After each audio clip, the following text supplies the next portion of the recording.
When my mom talked about menopause, she called it the change, and it was all very hush-hush, as if there was something wrong about something so natural. Thank goodness with mental health awareness and actual research, we're beginning to understand the huge role hormones play in women's bodies. Being postmenopausal has its challenges, but if you're going through either perimenopause or menopause, then I suggest you try Hormone Harmony. Why? Happy Mammoth, the company that created Hormone Harmony, is dedicated to making women's lives easier. Hormone Harmony contains science-backed herbal extracts called adaptogens. Now here's the beauty about them. They help the body adapt to stressors, like chaotic hormonal changes that happen naturally throughout a woman's life. For a limited time, you can get 15% off on your entire first order at happymammoth.com. Just use the code SelfWork at checkout. That's happymammoth.com and use the code SelfWork for 15% off today. Do you wish you had a healthier diet? Let's be real. Eating healthy can be a hassle.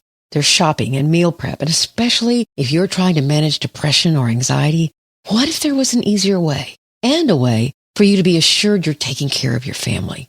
Meet Sunbasket, a team of dietitians and chefs that design wholesome, nutritious, and delicious meal kits delivered to your door. Each week, you can choose from a brand new selection of quick and easy meal kit recipes with a wide variety of dietary options, plus dozens, literally dozens, of snacks, salads, breakfast items, and more. I discovered Sunbasket during the pandemic, and was that ever a game changer.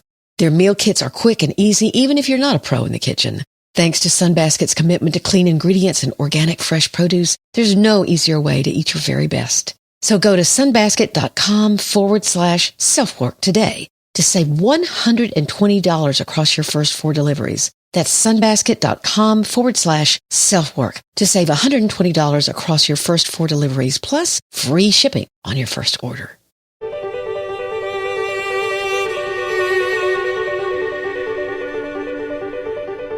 This is SelfWork, and I'm Dr. Margaret Rutherford. At SelfWork, we discuss psychological and emotional issues and what you can do about them, whether that's learning self-acceptance, taking action, or seeking therapy or treatment. 8 years ago, I extended the walls of my practice to reach those of you who might already be knowledgeable about mental health treatment, but also to those of you who might say you'd never darken the door of a therapist. And yet, you are here. I'll answer your questions while I invite you to take a few minutes for your own self-work.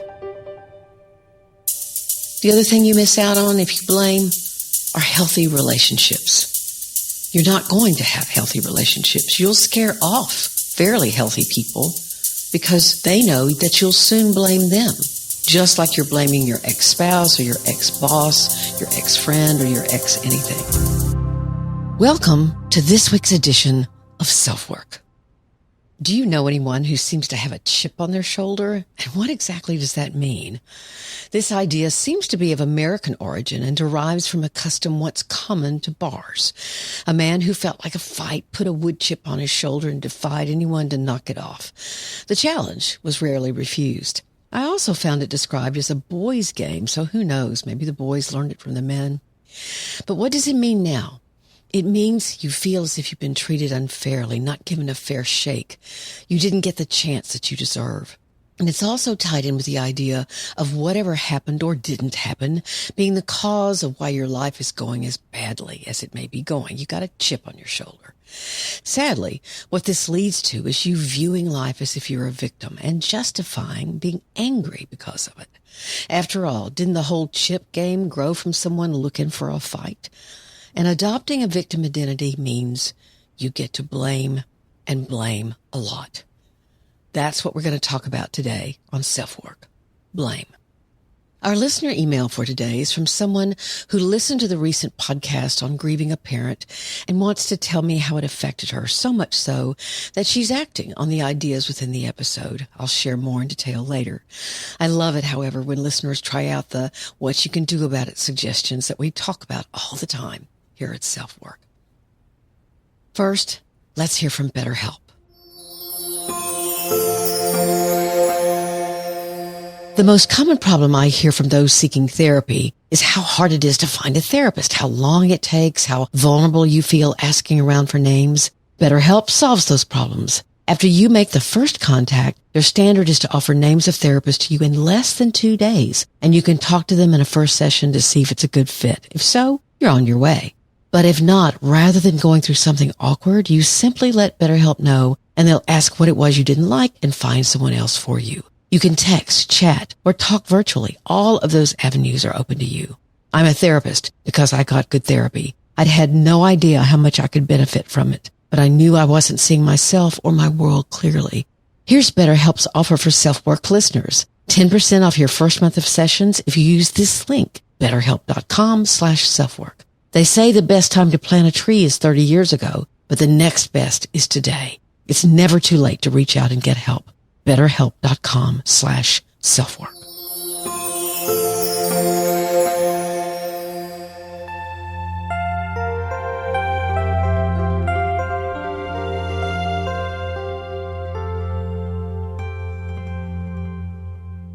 There are days I know that I wake up on the wrong side of the bed. I don't feel well. I don't sleep well. I may be frustrated by some kind of disappointment or conflict. Or I've had things seemingly fall apart that I've been working really hard on or was excited about. That kind of thing happens to all of us all the time. Or maybe we're going through a bigger problem, true grief, the loss of a loved one, the tragedy of a natural disaster hitting our town, an unwanted divorce, a diagnosis of illness, or a sudden medical emergency. On those mornings, we all have to make a decision. Am I going to let whatever that disappointment is sabotage my day or not? Or if the burden is heavier, am I going to shift my sadness or my fear into anger, an emotion that may be easier to feel? And am I going to allow that anger to fester and cause me to treat others badly? It's in those decisive moments that I think we all make a call. Am I going to look for blame? Who did this to me? Who's at fault? Why is this happening to me? That's not fair. Or am I going to acknowledge that whatever I'm going through, a bad day or truly devastating human experience, is very hard? That's acknowledgement. It's just hard. And make a decision to move away from blame. There are people who spend most of their lives blaming others for whatever has gone wrong in their lives and take no part in the responsibility for them. Cluster B, personality disorders, which are personality disorders where emotional volatility is part of the picture. That's borderline, narcissistic, histrionic, or antisocial. Those personality disorders have at their core a sense of victimhood, blame, superiority, anger, whatever. But you don't have to have a personality disorder to hang on to blame and spend a lot of your time blaming others for who you are or who you aren't. You could also be someone who isn't mature enough or wise enough, was never even taught that taking responsibility for yourself is a part of emotional maturity. When couples come into therapy with me, I tell many of them after our time together is up for the first session, I want to commend you for one thing.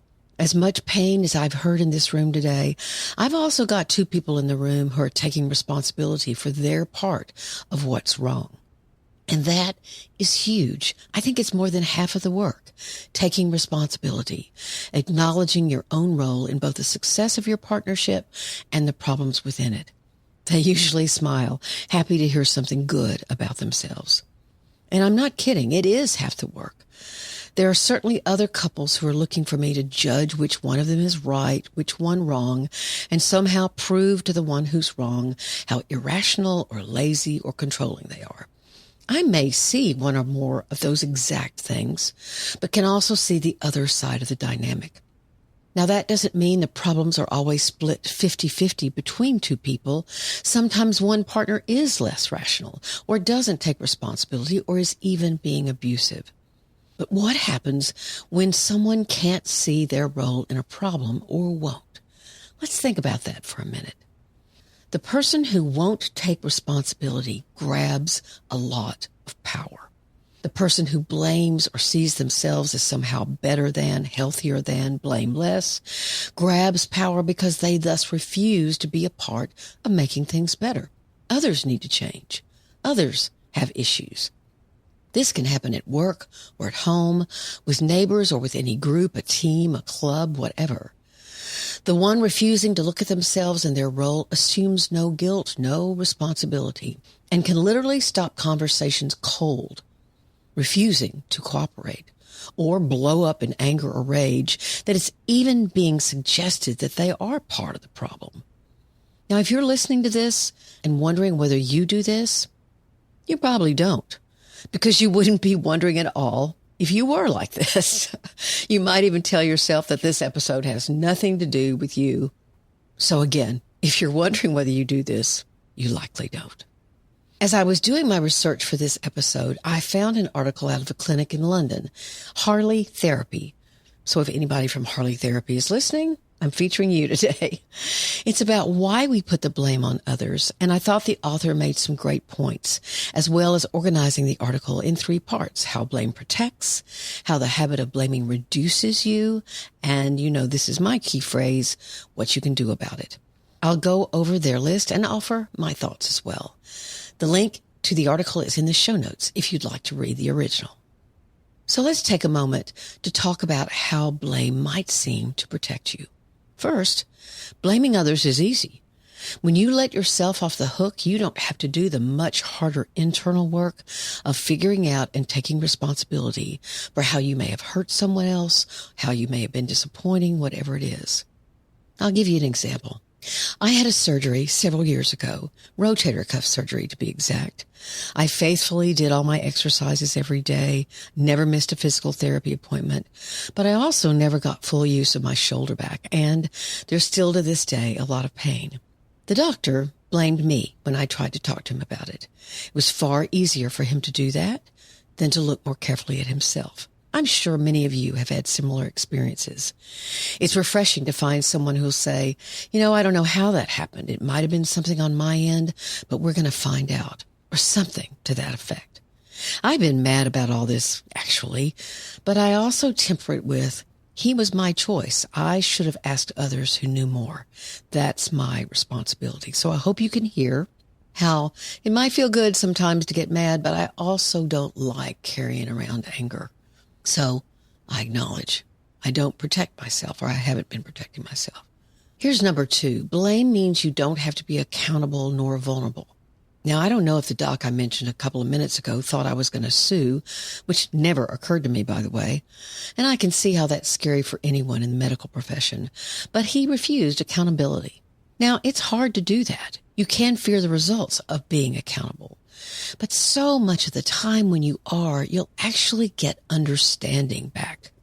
But when you're someone who blames, you probably believe others will also be quick to blame.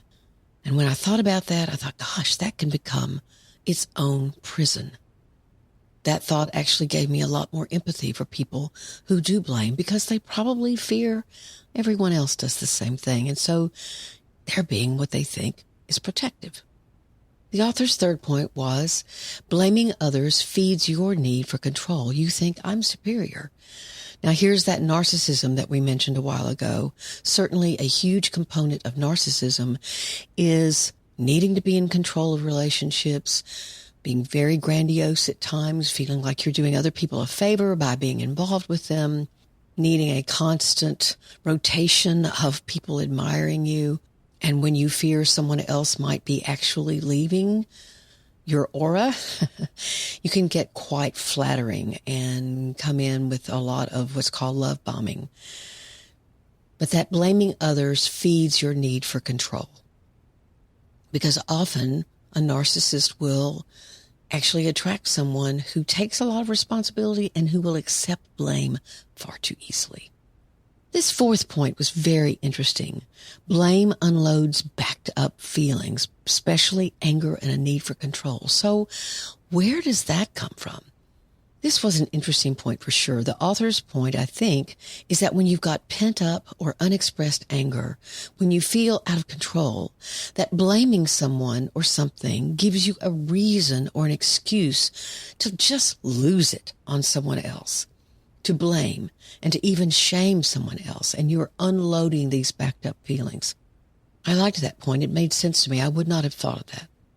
Number 5 is blame protects your ego. Now, this does not mean that blame is a skill.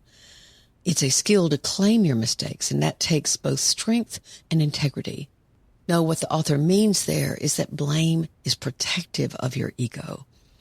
It's protective of your need to feel right, which is a weakness. Real ego strength doesn't have to be right. Let me repeat that. Real ego strength doesn't have to be right. So let's take a break, and we'll be back in just a moment. As a psychologist, I've talked to many people with OCD about their experiences. The idea that OCD is only about hand washing and organization is a misconception. OCD is a severe and very common condition. OCD can latch onto anything, but it often focuses on the things we care about most. In an attempt to make the distress from their unwanted thoughts go away, people with OCD will often engage in repetitive physical or mental behaviors known as compulsions, which can be incredibly time-consuming and exhausting. Yet OCD is highly treatable, but it needs specialized treatment. NoCD is a virtual therapy provider for OCD that makes getting specialized therapy easier than ever. With NoCD, you can do live, face-to-face video therapy with licensed therapists who specialize in OCD. Therapists receive in-depth specialized training in exposure and response prevention, or ERP, a type of therapy that was designed specifically to treat OCD. NoCD accepts many major insurance plans and offers always-on support between sessions. If you think you might be struggling with OCD and want to learn more about therapy with NoCD, go to nocd.com and schedule a free 15-minute call with their team. That's nocd.com to learn more and book a free 15-minute call. Now the article goes on. So when you blame, what are you losing out on? The first point, you don't get a chance to grow because you're always defending. So blamers stay very emotionally immature. You can see this when kids start moving out of their teenage years and into their 20s when they can be more objective about themselves. You can see this emotional growth, this emotional maturity. Oh, wait a minute. I see how I am involved here. I see how I saw this wrong, or I can see my own responsibility. That's when you know your teenager is becoming more emotionally mature and growing as a person, and they're stopping all the defending. You're also losing out on your power, this author says, because you're always saying you're a victim. Taking the stance that you're a victim means saying that you have very little to no power. Isn't that ironic? When instead you acknowledge your reality, maybe you are or were the victim of harassment or abuse, that that's actually true, and you have been a victim, but trying to look for what you do have control over can give you a sense of empowerment. Now, of course, there are instances where you weren't a victim, although you say you were, and that's a more obvious case, I think, of giving away your power. But there have been many books and movies about people who have been truly victimized, and they find what they can control. They find what they have power over. Very inspiring stories. You also lose out on your empathy because you avoid accountability. So you don't grow the skill of empathy because you don't negotiate. Things aren't your fault. Empathy involves maturity as well, where you have empathy for others and how they might have heard a statement you made or whatever, and you have empathy. Again, none of the cluster B personality disorders, borderline, narcissistic, histrionic, and antisocial, they have a true lack of empathy, which is hard to understand. Doesn't she or he or they know how they're affecting me? Don't they know? Can't they tell how miserable I am when I'm trying to be with them? No, they can't. At least they can't without getting a lot of therapy. The other thing you miss out on if you blame are healthy relationships. You're not going to have healthy relationships. You'll scare off fairly healthy people because they know that you'll soon blame them, just like you're blaming your ex-spouse or your ex-boss, your ex-friend, or your ex-anything. They hear you blame and they go, whoops, that'll be coming my way. So they stay away. And you're losing out on your positive influence. Blame is contagious. Your children will pick up your habit of blaming. Others around you will be negatively affected by such a victimized stance. And of course, there's this. When you've been the victim, when you feel that you have lost out, you're more likely to want to hurt others to get back at them, to regain power. So it adds such negativity and pain to your relationships because it's always a jockeying for power. So here's my favorite part of this article. What are you going to do about it? What the author says is stop repeating the story. And what does that mean? The story is what you repeat over and over again in your mind or even in your conversation. So your self-talk or your real talking about what happened. And the story will only tell the part or repeat the part where you feel something bad or unfair happened to you. Let's go back to those couples I was talking about. When I see a couple who both blame the other, it's as if I'm hearing two different descriptions of the same relationship. Sometimes I see both people as individuals just once, and then I get them together, and this happens. But I'll also tell you it can happen when they're both simultaneously in the same room. It's really weird.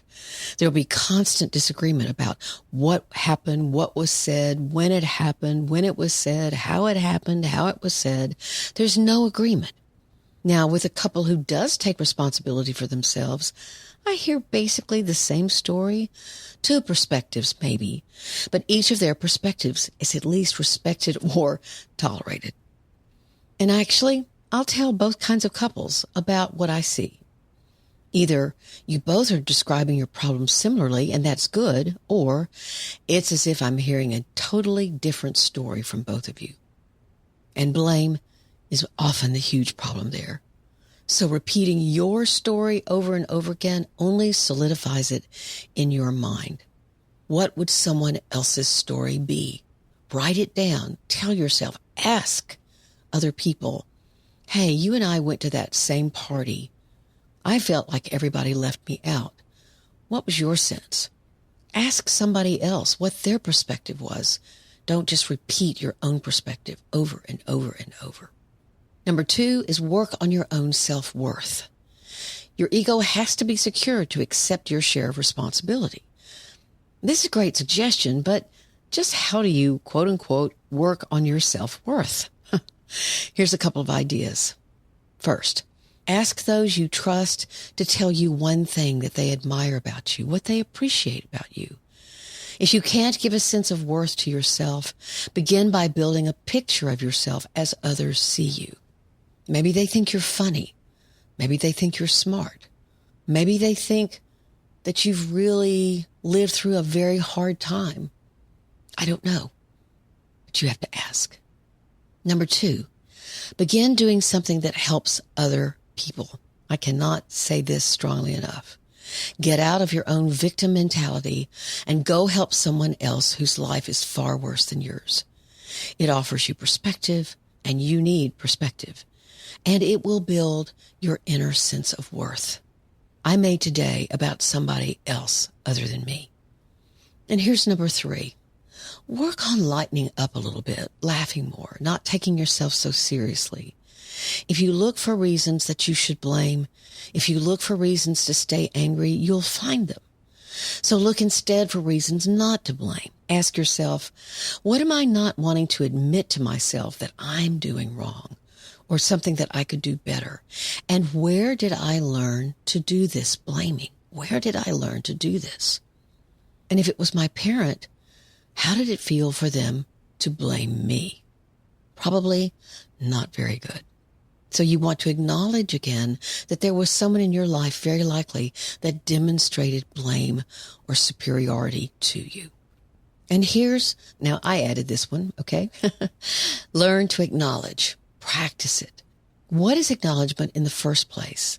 It's when you see the entire picture and how things relate to one another. I'll take my shoulder surgery, for example. As I said, I could stay in blame and on bad, feel sorry for myself days when my shoulder hurts. I can far too easily go there. I have to admit that. But if I acknowledge that I rushed into the decision and didn't do my own homework about potential surgeons, I have to acknowledge that and take my share of the responsibility. And guess what? I calm down. You have to practice this. It doesn't mean believing that everything is your fault. It's not. But usually you have a role to play. Not always, but usually. And it takes emotional maturity to claim that role. Good luck to you.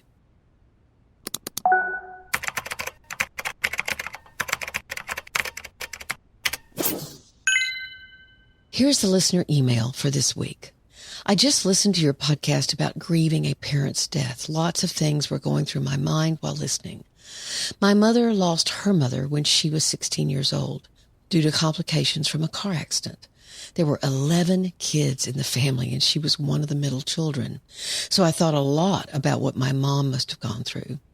I feel cheated that I never got to meet my grandma. She sounded like such a nice person. I also lost a sister due to an unexpected health issue. She was 26 and left 3 kids. The father fell apart, and both sets of grandparents raised those 3 kids. My mom lived through losing her mom again and didn't want the kids split up or raised by strangers. I also lost another sister 16 years ago because of drunk driving. Both sisters were younger than me, and as I get older, I miss them more. They were closest in age to me, and I think about what all of us would be doing now, and we'll never know. So I'm emailing you to let you know that listening to your podcast helped me today. I'm thinking of writing letters to all of them, parents, sisters, and a grandma I never got to meet, as you suggested. Also, I'm not very close to my niece, and I was thinking of suggesting to her the same idea, to write her mom. So I'm going to reach out to her. I know you're busy with all you do. Thank you for all you do. I appreciate it. You truly make a difference and have for me, and I'm sure so many others. First of all, thank you for those very kind words. The SelfWork audience, all of you, mean a lot to me. And I'm thrilled at the idea of writing a letter to someone you wish you'd known and believe you missed something special by not knowing them. I have a grandfather like that. Or someone you did love that died. And that you're going to try to write them letters. As I said in the episode, we absorb things about people who love us and can so benefit from writing to them and even having them write you back. Obviously, that's you writing and they're deceased, so you're not going to get anything back. But you also realize what you have absorbed, and it's amazing how that can feel. Or if you're uncomfortable with journaling, then take a walk or go for a drive and just talk to them. It can be emotional, but you can feel an emotional connection when you structure things that way, as you remember what they would have said or wanted to let you know. And of course, what you want to write to them is also very meaningful. Thank you so much for sending in your email.